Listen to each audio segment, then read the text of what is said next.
Après, voilà, après cette négociation, c'est lui qui fait le travail. À partir du moment où il a accepté de, effectivement, partir de l'autre côté, c'est lui qui part. Nous, en fait, moi, je ne fais plus rien. Je dirais plutôt que je fais plus de la psychologie, en fait, avec ces fantômes. Après, j'aime pas ce mot passeur d'âme, parce que moi, derrière, je ne fais pas passer. Je les aide simplement à comprendre et à accepter, en fait. Déjà, c'est super. Si on arrive, est-ce que vous savez que vous êtes mort? Non, je ne suis pas mort, c'est pas vrai. Et là, on va me dire, prouvez-moi que je suis mort. Prouvez-moi que c'est pas vous le fantôme. Je prouve ça comment?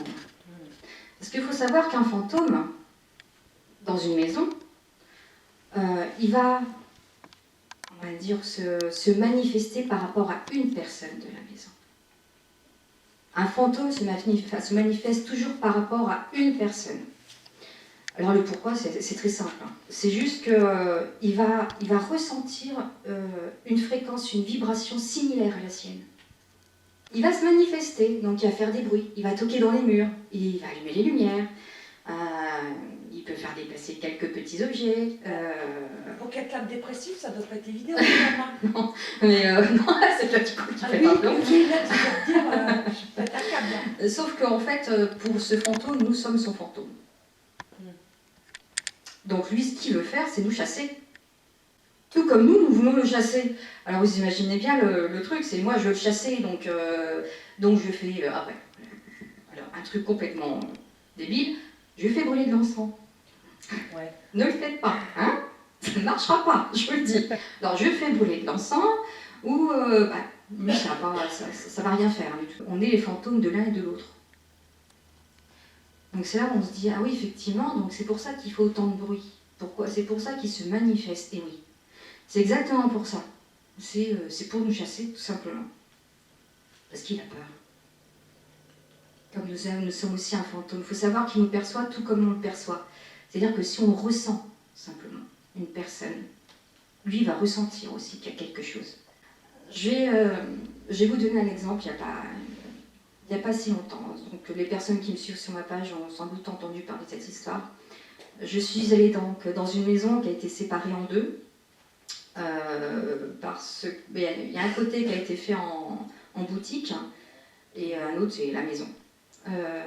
Sauf qu'ils n'ont jamais réussi à aller dans la cave. Dans la cave, il y avait toujours quelque chose. Ils n'arrivaient pas à rester dans cette cave. Et donc j'y suis allée. Donc je dois vous avouer que les caves, c'est pas non plus ma tasse de thé. Hein. J'y vais pas parce que voilà, j'adore ça. Non, c'est parce qu'il fallait que je ressente ce qui se passait. Donc j'y suis allée. Et là, je sentais que ça me tournait autour, mais sans forcément venir me voir. Ça a mis un petit peu de temps avant que ça vienne. Et donc là, moi, j'ai réussi, on va dire, à me connecter à lui. Parce que c'était à lui, à me connecter à cette personne-là. Et il faut savoir qu'ils me font aussi ressentir ce qu'ils ont vécu. Donc, âme sensible, je suis désolée, on lui a fracassé la tête. Donc j'ai eu très mal à la tête. J'ai eu très mal derrière, là, en fait. On lui a pété la boîte crânienne. Et après, on l'a égorgé. Bon, c'est très sympa. C'est une personne qui datait du 15e siècle. Donc vous avez qu'à voir, c'est très loin pour nous. Lui, il est encore dans son temps, dans son espace-temps.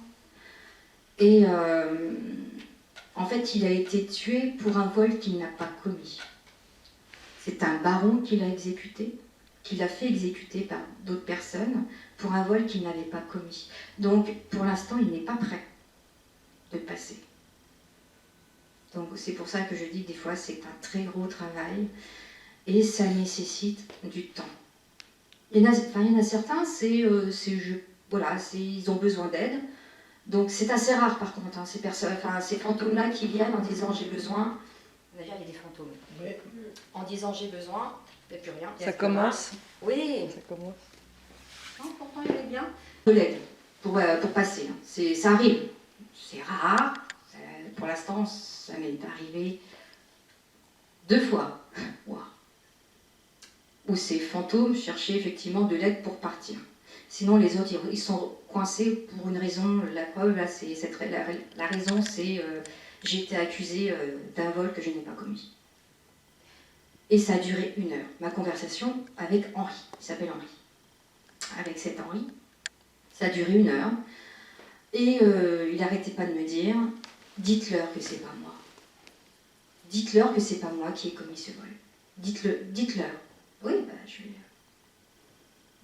Donc, hormis lui dire, je vais le dire, il n'y a pas de souci, moi je vous crois, c'est pas vous, il n'y a pas. Mais il n'était pas prêt. Donc, j'y retournerai pour aider de nouveau, pour rediscuter, parce que c'est une discussion. C'est pour ça que moi je dis qu'un passeur d'âme devrait être médium. Parce qu'il y aura certains passeurs d'âme qui rentrent dans une pièce. Ah bah oui, effectivement, ouh, là je ressens, des fois ça devient ridicule, hein, des fois le rouge je ressens. Mais je ressens, bah, je vais faire des prières, je vais faire passer, mais moi ce qui m'embête là-dedans, c'est pourquoi est-ce qu'il était là? Est-ce qu'on comprend pourquoi il était là? Bah nous en fait on ne cherche même pas à savoir. Si on se dit, allez hop, moi je vais le faire passer. Sauf que je vais vous dire ce qui se passe réellement. Ces personnes qui font ça, ces soi-disant passeurs d'âme, qui vont dans une maison sans même discuter, sans même comprendre ce qui se passe, sans même pouvoir discuter, voilà c'est ça, ne serait-ce que discuter avec lui, je prends mon autre bras, tire simplement le rideau entre notre espace-temps et le leur. Ce qui fait que nous, on est tranquille, mais lui, il est coincé. Et on ne le ressent plus. On ne le ressent plus tout là parce qu'on a tiré le rideau. Donc, en tant que médium, passeuse d'âme, entre guillemets, parce que j'aime pas ce terme, c'est ce que je disais, moi j'aime pas du tout ce terme, parce que je ne fais rien passer, je négocie simplement, je les aide à comprendre aussi, et puis à accepter certaines choses. Donc c'est pour ça, moi, passeur, faut rentrer dans une case, donc on rentre dans une case, hein, mais bon, c'est sûr que si je lui dis que je suis médium psychologue, les gens ne vont pas comprendre. Ils vont se dire, elle est psy, elle est médium, on ne comprend pas ce qu'elle dit. non, oui, je suis psy, mais pour, voilà, dans un sens. Alors après, le passeur d'âme, c'est parce que voilà, faut rentrer dans une case qui pour moi ne me convient pas. Mais bon, il faut bien que je donne un mot, parce que sinon après les gens ne comprennent pas qui je suis. Donc j'ai eu le cas d'un monsieur, bon déjà je lui dis, est-ce que tu sais que, alors déjà on me fait, on ne tutoie pas, on vous voit. Ah ben je suis déjà c'est bien parti. la négociation va bien se faire, je le sens bien. Ça c'est pas très bien fait, forcément. Il ne voulait pas partir. Moi je ne peux rien faire derrière. Comme je disais, c'est eux qui décident, c'est pas nous. Hein. C'est pas nous qui décidons de se dire, ah bah tiens, toi aujourd'hui je te fais passer. Non, c'est pas nous, c'est eux. C'est fantômes. À partir du moment où eux ils ont accepté, après ça se fait tout seul. Tu vois comment ça se passe? Une fois qu'il a accepté de partir, c'est phénoménal. C'est arrivé avec une dame. J'y suis allée 2 fois. C'est pareil, la première fois, vous ne voulez pas partir, vous allez tout de suite comprendre pourquoi. À cause de la religion, elle avait fait des choses qui n'étaient pas forcément super durant sa vie. Elle avait peur de partir en enfer. Donc cette peur-là a fait que elle est restée 80 ans à peu près coincée.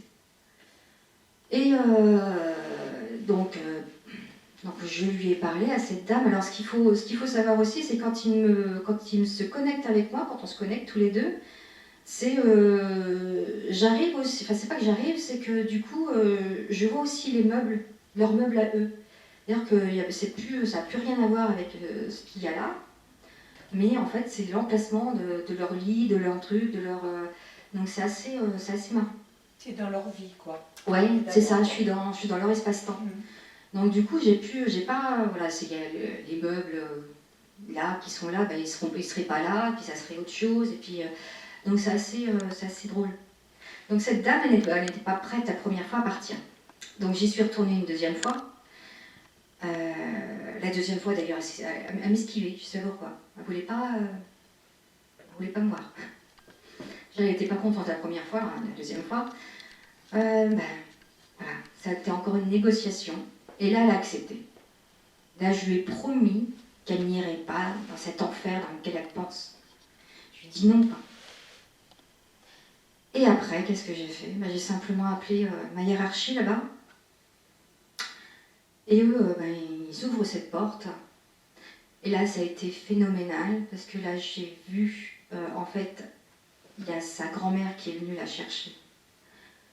Et c'était, je me rappelle, c'est assez, c'est un tel amour, voilà, je peux même pas l'expliquer en fait. Cet amour, ouais, c'est une émotion que tu peux même pas expliquer terrestrement, on va dire ça comme ça. En fait, elle est partie, elle a rejoint sa grand-mère, elle s'est retournée à ma souris, et là elle est partie. Et là du coup, je suis à Miki, donc là est-ce que je peux refermer cette porte? Là on fait non. Bon, d'accord. En fait, moi, ce que je voyais simplement derrière, c'est, je ne sais pas si vous avez vu Ghost, mais c'est cette lumière, et moi, je ne les ai pas vus, hein, je ne voyais plus. Moi, je voyais juste une lumière. Donc, à 3 reprises, j'ai dû m'y prendre pour leur demander est-ce que je peux refermer cette porte? Non. La 3e fois, oui. Donc là, c'est parce que c'était réellement... là, j'ai ressenti une chaleur, une émotion, un amour. C'est phénoménal. 3 jours après, cette dame-là, elle est revenue voir la propriétaire des lieux, dans un de ses rêves. Et elle lui a dit merci. Donc, c'est comme quoi, des fois, là, ça peut, quand ils ont accepté, ça va vite après. Mais il faut qu'ils acceptent. Ouais, c'est pas facile. Hein. C'est pas facile d'entendre parce qu'on va se dire, ouais, mais enfin bon, il m'enquiquine, il est chez moi, en plus il fait plein de bruit, il m'emmerde, entre guillemets. La nuit, je peux même pas dormir parce qu'il arrête pas de me titiller. Je suis bon, au bout d'un moment, ça m'énerve. Ouais, non, mais parce qu'il veut vous faire partir, c'est normal. Il a peur de vous. Qui va vous faire partir. Donc, c'est pour ça que moi, pour moi, un passeur d'âme, c'est pas je fais passer.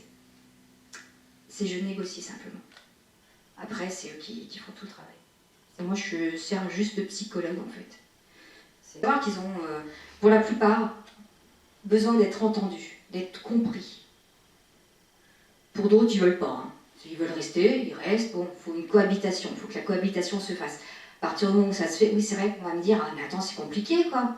Cohabitation, d'ailleurs, c'est ce que je dis quand on me dit, j'ai des fantômes chez moi, ça se passe super bien. Et là, je vous parie qu'ils restent simplement dans certaines pièces. Fait oui, comme vous savez. Vous avez agrandi votre maison? Fait oui. Mais eux, leur maison, elle n'est pas agrandie. Donc, ils vont rester comme c'était, dans leur temps. C'est pour ça qu'ils restent généralement, des fois, quand on me dit « Ah, mais j'ai agrandi, mais ils restent tout le temps dans la même pièce. » Non, c'est pas qu'ils restent, c'est normal. Parce que la maison, elle n'était pas aussi grande que ça. Hein. Eux, ils restent, comme je disais, ils sont dans leur espace-temps, eux. Donc, ils ne voient pas nos meubles, ils ne voient pas... Alors, t'en as...